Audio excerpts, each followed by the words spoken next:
Hey everyone, Patrice Gumbs here. And Ludmila the Weever. And we're back again. And this time we want to talk to you about how we will create financial stability for financial independence. Stop. Y'all know that somehow eggs are even more expensive than the last time we spoke to you? Exactly, which is why it's important for us to address the cost of living, to support small businesses, and to encourage sustainable economic growth. We recently read a financial analysis, and one of the terms really stuck with us. Price taker. In that analysis, it spoke about how we, as small islands, have little influence on global prices. On top of that, we have hurricanes, natural disasters knocking at our door, while also feeling the effects of global conflicts and crises. These factors impact our people's welfare and our country's ability to achieve fiscal stability and greater economic growth. And to many, it seems hopeless.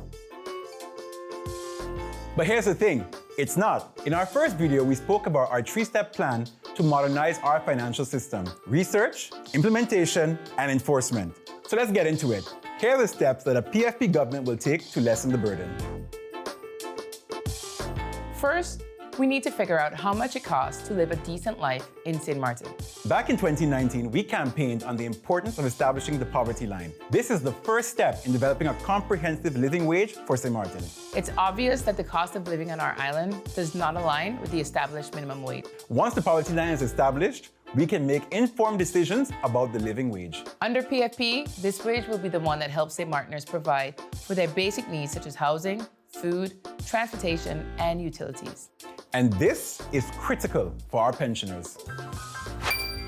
We want to reimagine the approach to the tax on AOV pension. A PFP government will propose a separate taxable limit for pensioners. At the same time, PFP will implement two different programs. One, a financial literacy program for persons 25 to 55 years old. And two, a research program to identify, develop, and implement a mandatory pension alongside AOV. So why these two programs? Because it's time we acknowledge the limitations of the current system and take the necessary steps to provide current and future generations with the tools they need to enjoy a decent and prosperous life. Speaking of decent and prosperous life, who's tired of these high taxes?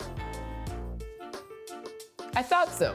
This is why PFP will ensure that ongoing reforms include lowering the tax rates and broadening the tax brackets. And this will put more money in your pocket. And we're not done yet. For the business community, a PFP government will cut profit tax, which currently stands at 34.5% to 17%. And this isn't some random number.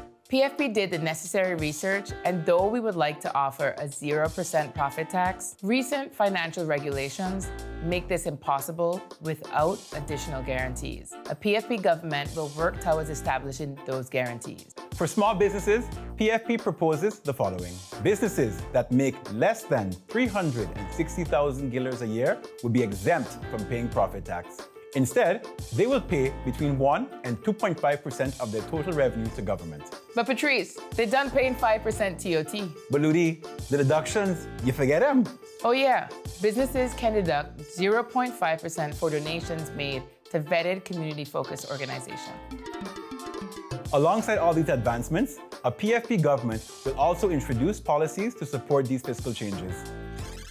We want to make sure that these proposals are not just cosmetic, but are supported by large investments into the government landscape.